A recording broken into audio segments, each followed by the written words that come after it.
All right, so welcome back to the post-lunch session. So we're about to start, and Pranay Goel would be the session chair. Before handing it over to Pranay, I just wanted to say a few words because, in the hurry for, getting the thing running in the morning, I wanted to say a few words about the Institute. So the Institute of Mathematical Science was set up in 1962. So in fact, we're celebrating our 50 years this year.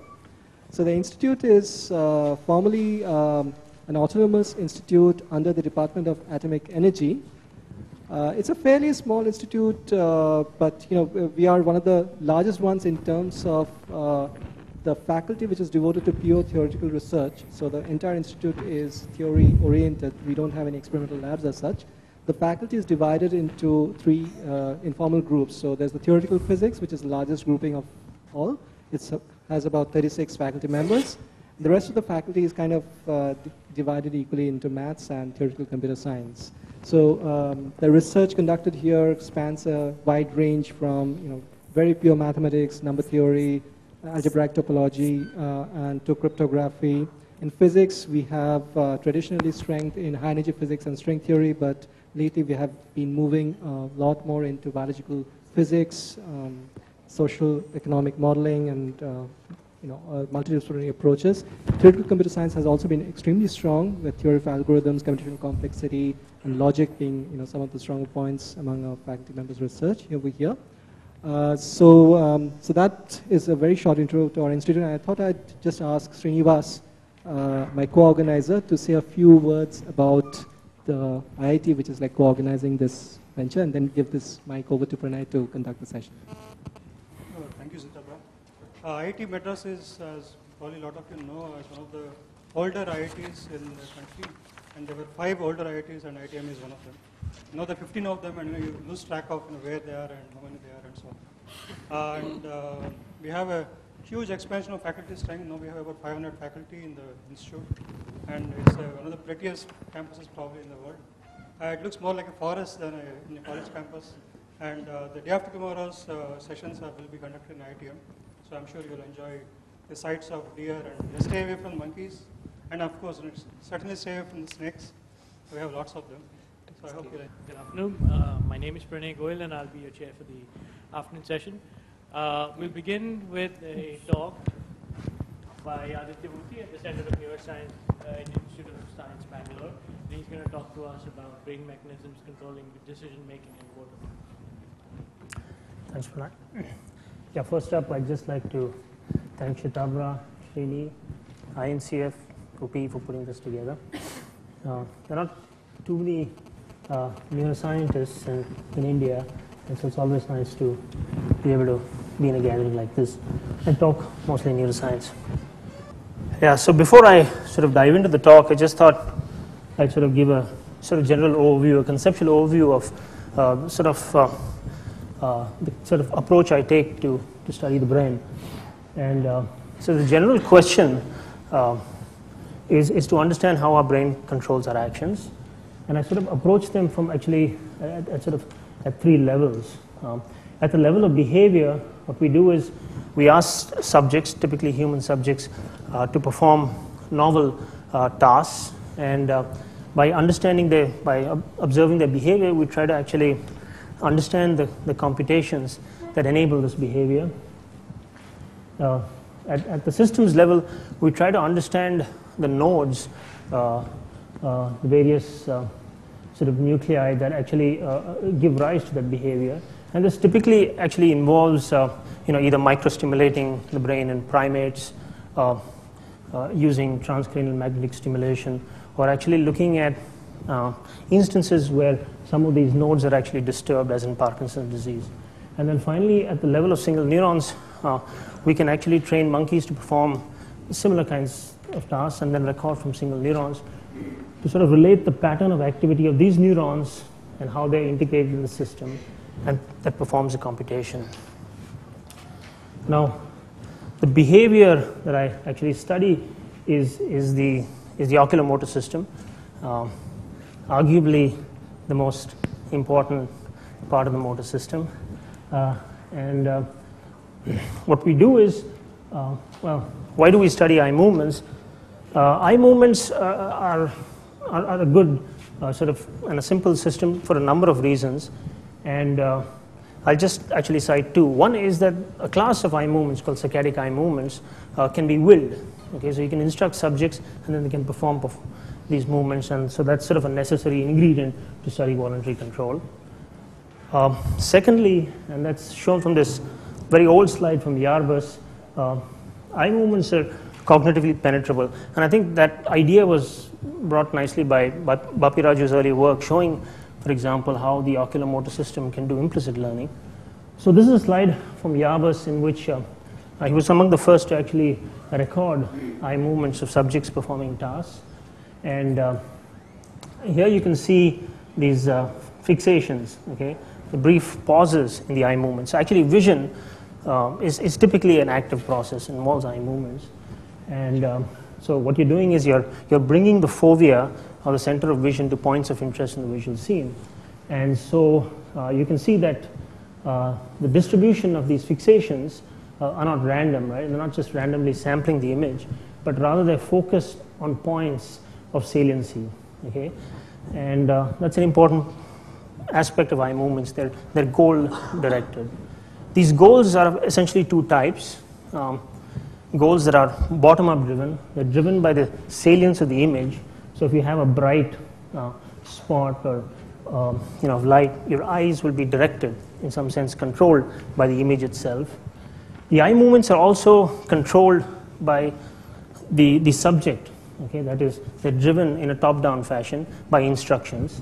And so in this particular slide, you can see that the fixations tend to be on the sort of the faces of these subjects.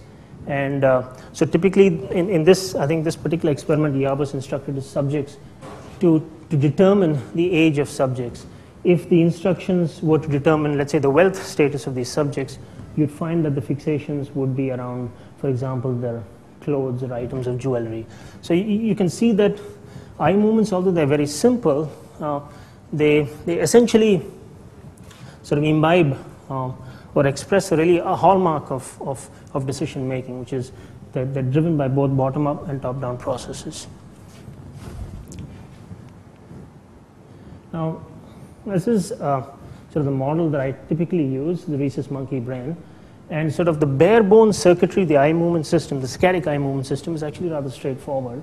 It involves information coming from the retinal ganglion cells and impinging on a structure in the midbrain called the superior colliculus that has actually a motor map, as was described by Sten.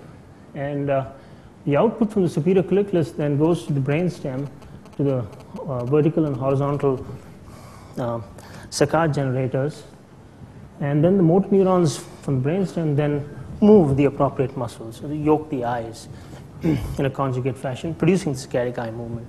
So typically, this circuit is actually very, very simple in a sense, and so it sort of involves an afferent pathway and an efferent pathway.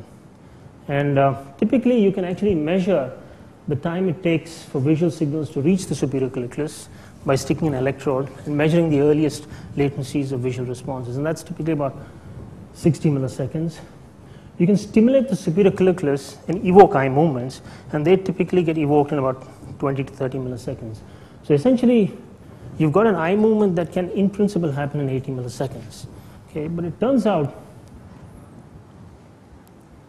that typically eye movements take a lot longer. They occur between 200 and 500 milliseconds. So not only are they much longer than they should be, but they're also very variable. Okay, so they can actually range from 200 to 500 milliseconds. And this sort of procrastination actually suggests an act of cogitation, okay, an act of decision making that involves a circuitry that is far more than just the afferent and efferent limbs. And so the idea here is that extra time is taken up by central decision making stages that involve, at least in the case of eye movements, at least two decisions: where and when you will move your eyes. For simplicity, I've shown them as serial processes, but they can be continuous or cascaded. And so in the next half an hour or so, I'll be actually talking about these aspects of planning that take place between the eye movements. Now, a particularly interesting area to actually look at sensory motor processing in the context of saccadic eye movements is the frontal eye field shown here, sort of embedded in the arcuate sulcus in the primate. The frontal eye field actually receives a lot of its input from both the dorsal and ventral streams of vision. And if you stick an electrode and stimulate with a small amount of current, you can actually evoke eye movements of a particular vector, depending on where you're stimulating. Okay? So the input is vision, the output is a motor command. So it's really an ideal place to study sensory motor processing. If you now study and you record from single neurons in monkeys performing these saccadic eye movement tasks, and one such task is actually a visual search task that sort of tries to, in the laboratory, mimic the Yabus-like condition that is where you have typically numerous objects in the visual field, and then the decision for the oculomotor system is to actually select one of interest here. Okay, so this is actually a kind of again a combination of a bottom-up and top-down task. And so monkey fixates a spot of light, a visual search array appears containing an oddball target, and the monkey's task is to actually make an eye movement rapidly to the oddball, following which he gets a drop of juice. Okay, and the time between the appearance of the stimulus and the response is called the reaction time. Oops. So now when you record from a particular class of neurons in the frontal eye field, you get actually a characteristic activity, a class of neurons that are called visual neurons. They perform, well, visual selection. And I'll just take you through this slide. So when the monkey actually sees the search array, the target can be either in the cell's receptive field, or if the target is elsewhere, a distractor is in the cell's receptive field. Okay? So essentially you have two conditions when either the target is in the cell's receptive field or the distractor is in the cell's receptive field. And then you can actually record the activity from a single neuron in these two conditions and shown here. Okay, so this is the spike histogram of a neuron when the target is in the cell's receptive field. And if you superimpose these two conditions, and that's shown here, you get a very interesting phenomenon. So shown here is the time zero, time from the stimulus onset. And you can see that the initial visual response does not discriminate target from distractor. Okay? This is the time of visual encoding, as psychologists would like to put it. But over time, a selection process ensues that actually discriminates the target from the distractor. So this is visual selection. You can show that this visual selection, in a sense, conveys the decision of where the monkey is going to look well before he makes a response. You can show that it's actually independent of when he's going to look by training monkeys on a different variation of this task. In this task, you have monkey fixates. The search array appears as before. Now, following a delay called the target step delay, the target actually switches its location abruptly and randomly. Okay? And the monkey can do one of two things. It can compensate for the switch, okay, in which case it makes a saccade to the new target location, or it can fail to do so. It actually goes to the distractor location. So here you have a condition where for the same stimulus, okay, you have two different responses. You can actually disambiguate the visual from the motor end of things. And then you can record from these neurons and ask what happens to visual selection. And so this is, again, the same sort of visual selection neuron. And you can show that there is a visual selection process that occurs that discriminates the target from the distractor. When the monkey actually makes a response or compensates to this position, the new position of the target. What happens when the monkey actually goes away from the target? You can show that for these neurons, the selection actually occurs independent of actually the response of the monkeys. Okay? So since the stimulus is pretty much the same, the target is in the cell's receptive field, it will select. Nevertheless, there is a process that's independent of the decision of where to move that then determines whether the monkey will actually move to the target or not.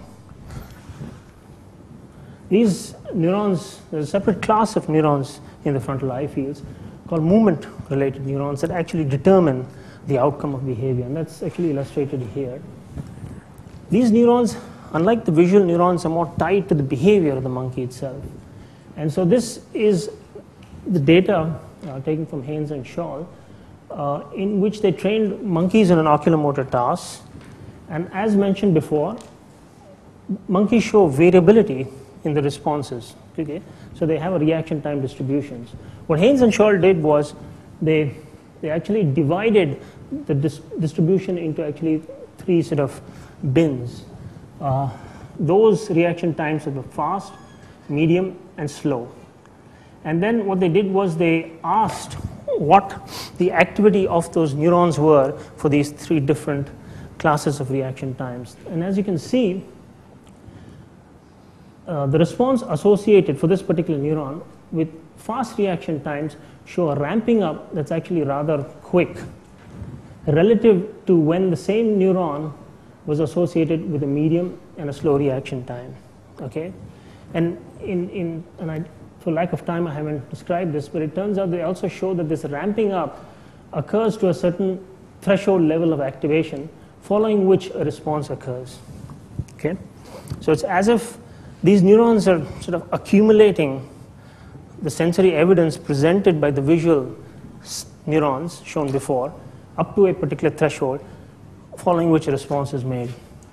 If these neurons actually convey the motor plan to the oculomotor system, then what happens when the plan actually changes or switches? And that's actually shown in this particular slide. So shown here is the accumulation in black, okay, up to the threshold for a neuron making a saccade into its response field. Okay? Remember, this is a movement cell. Now, on those trials in which the monkey compensated for the target switch, we could also describe the activity of the cell, and that's shown here in red. Here, because the response is away, he's cancelled this partially planned response and moved away from the cell's response field. You can see the cancellation actually in process. Okay? So this is what you'd expect of a neuron that actually is in some sense responsible for the outcome of behavior. These findings, along with a lot of sort of a fairly large body of work in oculomotor decision making, and I'm also including the work of Bill Newsom and Michael Shadlin in this, suggests a kind of a very simple model actually, which is in this particular instance is called a later model, and the idea here is that you can envisage a decision or a motor plan as a kind of accumulation of sensory evidence that's occurring over time. And when this accumulation reaches a criterion level, you get a response. And that's shown here.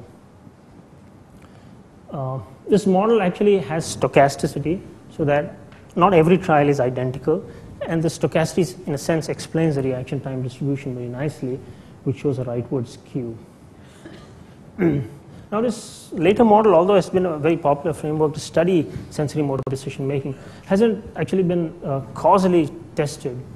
And so, and I'd just like to highlight that the following work is actually the work of my student Arjun, and well assisted by Ram. And this really was his thesis work. And so when I say we, I actually mean he. So what Arjun first did was he asked whether accumulator models can actually causally account for saccade planning. Because remember, up to this point, by and large, it's recording from neurons, single neurons, and correlating their activity behavior. But that's a bit different from causation. And so for this, what he did was he used microstimulation, which can actually evoke saccades when stimulated when in the frontal eye fields. And that's just shown here. So this is your typical saccade. This is a visually directed saccade to a target. I think I might missed a slide here. Okay, and that's how a typical saccade would look. Now, when this plan, this saccade is actually shown, when you microstimulate during the planning phase, you get something that looks a bit odd. So instead of actually going towards the target, okay, you sort of land up somewhere in between the target. Shown here in red here is really what is called the fixed vector saccade. Okay, it's the location, or it's the saccade that would have resulted just with pure microstimulation. Okay, so what you're seeing here is a sort of an average of the plan to this location and to this location. And so what we did was we made use of this idea of vector averaging to actually tap into the evolving motor plan as it was happening in real time. And the idea is illustrated here. So consider a motor plan in abstract terms as a motor vector, okay, as a population vector. And this has been sort of nicely shown by people such as Georgopoulos to be a fairly robust framework to explain motor planning in the motor system in general. Okay, so you're making a plan towards a target, and while you're doing so, you microstimulate the frontal eye fields, and then what happens is that you actually land up somewhere in between. It's sort of a vector addition or a vector average of these two responses. And then as the plan accumulates, in other words, as it increases, and that's shown here is the deviation from the fixed vector saccade, that's plotted here. And as this plan increases in strength over time, you'd expect that this deviation to increase. Okay, so the idea here is by measuring or tracking the deviation, you in effect can test the nature of planning as it's happening. And so when you do this for a particular session, you can see a kind of an increase in the deviation, a sort of a linear monotonic increase, at least up to a certain point, relative to the time, okay, of stimulation from target onset, which is sort of consistent with this idea of an accumulator. No, I think the slides have gone.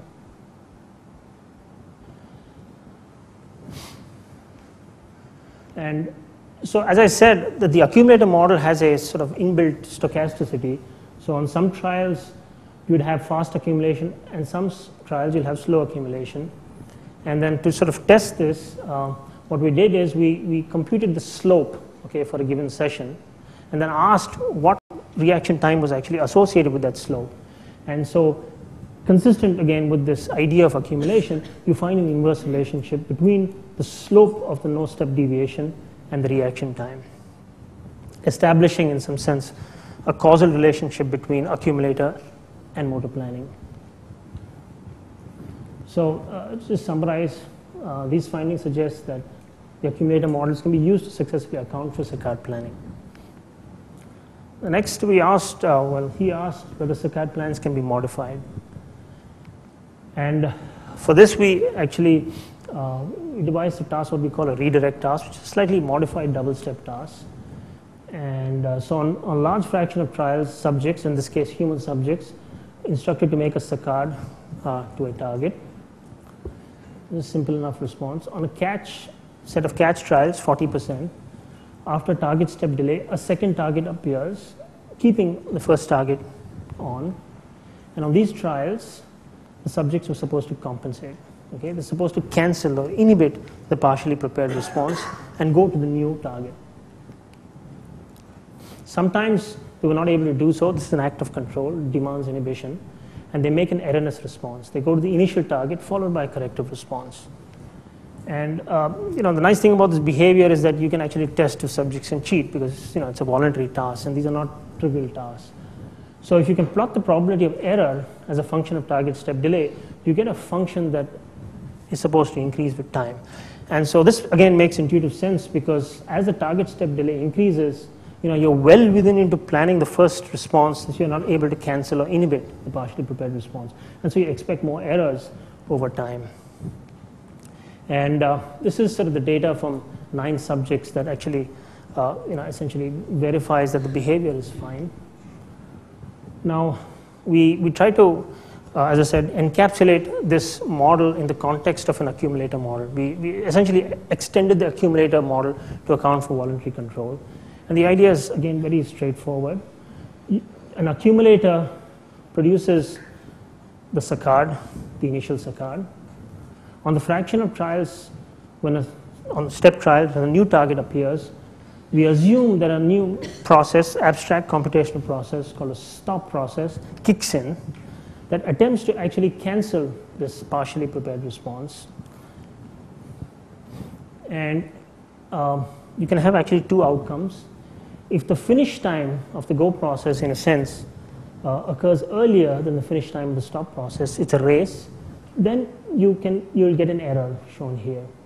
If it occurs later, the stop process essentially cancels the go, allows a second process, a second accumulator, to finish producing the corrective response. And so you essentially, the stop process fundamentally partitions the no-step distribution into two daughter distributions, one that produces errors that are faster, and one that produces correct responses that are slower. And you can actually test again. This model explains performance very well, because as the stop process is delayed over time, you'd imagine that the finish time will also correspondingly be delayed. And so this partition will move towards the right, producing fewer and fewer correct responses. Okay? And so we've actually extended this model even further to account for stochasticity, not only in the go process, but in the stop process as well. And so the reason why we did this is we want to actually push this race model to the limit. Okay, we wanted to ask whether we can actually predict the time, the slowest erroneous responses, okay, that are possible. And these will be responses that actually occur here. Okay? Since this is actually 2 sigma, this should actually occur about 95% of the times in a 2-tail, or about, you'd expect a violation of about 2.5% on the upper tail. And so this is the expected distribution of errors. And we've taken a more liberal statistic given by this inequality, and it turns out that we could tolerate an error of about 12.5% on the upper tail. And it turns out that if you actually measure the errors, the reaction time of errors that violate this 12.5% criterion, you get a value of 10%, which is sort of well within this limit. So by this criterion, the race model seems to work. Now, we hope this slide works because it's sort of important. Now, what we had subjects do was actually the same task, but in the context of a saccade target that was about 30 degrees. Okay? What that actually does is an interesting thing. On a small fraction of trials, instead of producing a single saccade to the target, you actually you fractionate a single action into 2 movements, okay? Producing a primary saccade and a secondary saccade, okay? And that just happens spontaneously. And so now this gives us the opportunity to study control not only before before the action starts, but even after the action starts, at the point when the movement is happening, and at the point of the intersaccadic interval between 2 movements, okay? And so then what we did was we used our race model to then test, okay, the ability of the race model to predict the percentage of erroneous responses. And shown here is a kind of response that shows a kind of what we call a midway correction. So the monkey, human subjects, graduate students, are doing these experiments, and you could see a stopping that's actually happening during the movement itself. Okay, so what this actually tells you is that these saccades, although they're thought to be ballistic, if given enough time, you can actually be reprogrammed in flight. And if you actually then ask, what the percentage of erroneous responses are, you get a value again close to 12.5%, well within the limits set by the race model. Interestingly, however, we find a class of responses that we call hypometric errors. Okay, and these guys look like this. Okay, they should have been stopped at some point here. Okay, there's an intersaccadic interval that's happening, but the subjects actually go through well with their movement. Okay, it's as if they had chunked the response, they reached a point of no return, and even though the stop signal should have actually, by our criterion set up earlier, should have stopped this process, was not able to do this. Okay, and here you find a huge number of errors, 78%, that are not actually being able to be explained by the race model. And it's just to sort of quantify this idea here. So here the secondary saccards shown in white here are well beyond the stop to sigma criterion across all the subjects. And so to us, actually, this is evidence of a point of no return. And although this search for the point of no return has actually captivated psychologists and particularly people doing motor psychophysics for many years, decades, I think this is actually the first clear evidence of a point of no return. And so the idea is actually illustrated here, that while you're producing a saccade, you can stop at any time, okay, given enough time, and you can actually correct. But if you're either chunking or you reach a point of no return, where the amplitude at some point, you're really refractory to new inhibitory input. So even though the cortex is aware of the change in plan, it's somehow not able to convey this to the brainstem. Okay, and we're currently trying to actually look at whether we can actually find the neural correlates of this very interesting switching process that can cut the cortex off from the rest of the periphery. So can saccade plans be modified? Those saccade plans in general can be modified during the planning stage as well as during the execution stage. Secondary saccades of a multi-saccade gaze shift are not amenable to modification. Can we track the saccade plan as it changes? Again, we use the same task, the redirect task, to address this time in monkeys. And so what we did is we had the target step delay. This target step delay, as I said, it induces a change of plan in humans as well as in monkeys. And while the plan is changing, we could actually microstimulate at various time points, okay, following the target step. And again, the idea is really an extension of what I told you about. You initially expect a deviation towards the target while you're microstimulating. Then at some point, the deviation, there'll be an inflection, and it should cross over to the other point.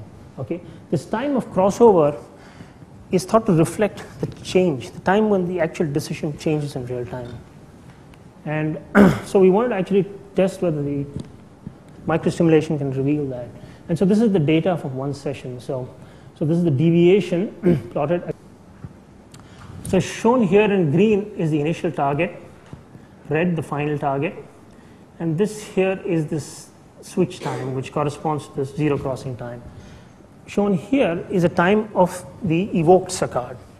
Now the evoked saccade actually happens before the switch time. What you'd expect to see is a deviation.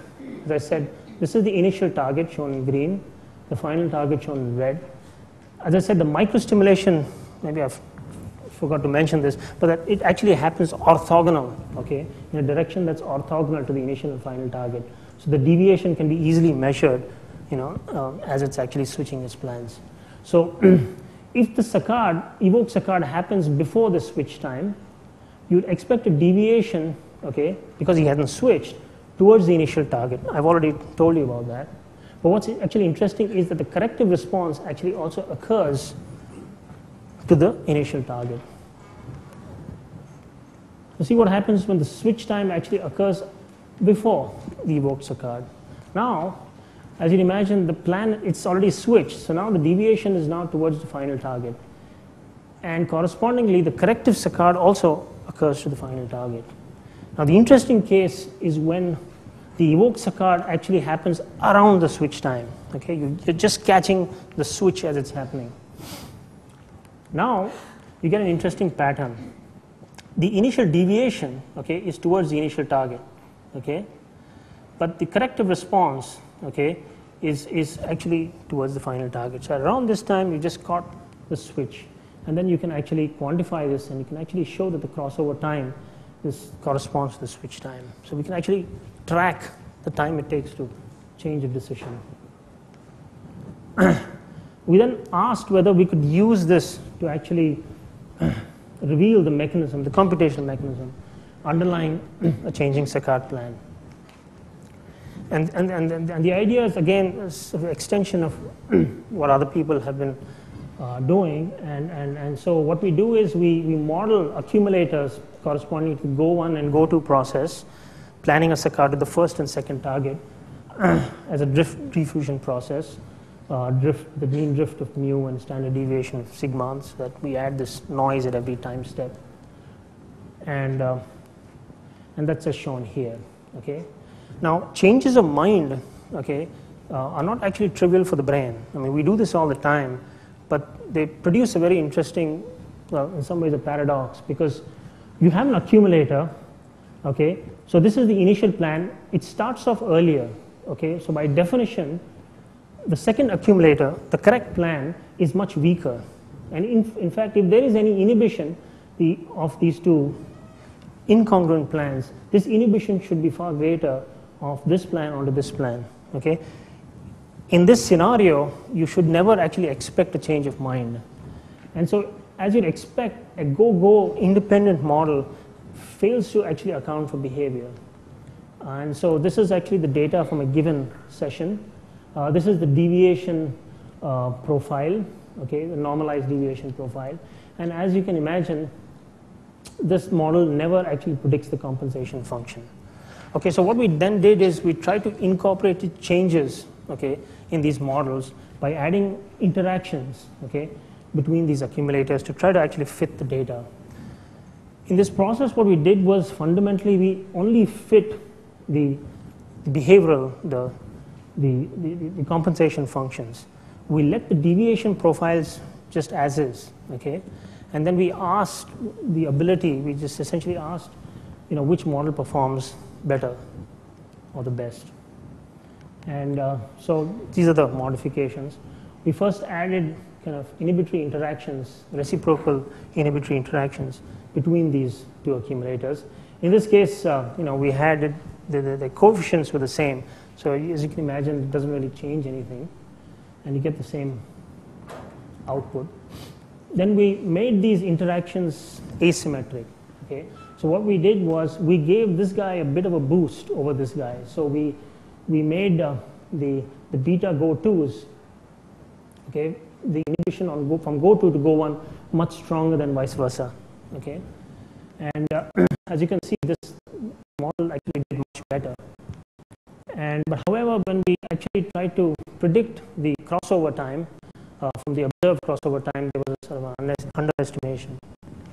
So what we did was we further modified these models. We had an asymmetric function and actually had different rates. This actually didn't help. You again had this underestimation. This was pretty good, but this was bad. We then actually added, as I talked to you about earlier, a stop process, okay, with its own drift rates, and we made the stop process inhibit the Go1 and Go2 symmetrically. Okay, so it's an agnostic stop, just inhibitory control. You cannot distinguish the first plan from the second plan. And this also did reasonably. It fit behavioral data. It also fit the deviation data, and this was a bit better. But there was also an underestimation. We then added asymmetric inhibition. So what we did was we had a spatially selective inhibition. We fixed the beta Go2 at 0. So the stop somehow was a bit smarter. It was spatially selective and only stopped the Go1. And what this turned out to be pretty much the best model, at least in our hands. And so sort of just summarize, successful changes of plan may involve a spatially specific inhibitory process to suppress the preparatory activity corresponding to the earlier plan in order to allow the new plan to manifest. And so that pretty much summarizes what Arjun did over his many years. Thank you very much.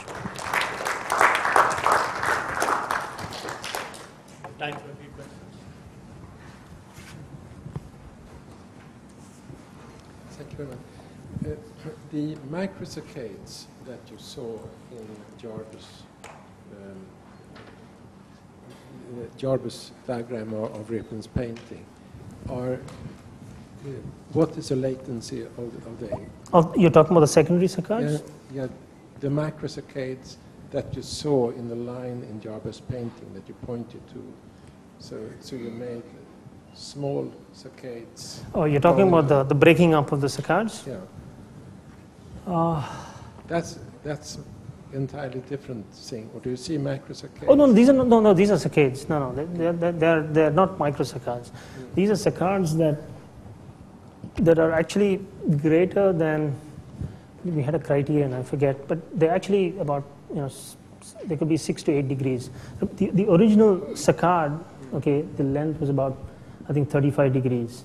So it will be broken up into 20 degrees, 10 degrees, 20, So these were not microsaccades. They were actually regular saccades. Okay. Could go up to 10 degrees, yeah. If not, let's thank Adi again.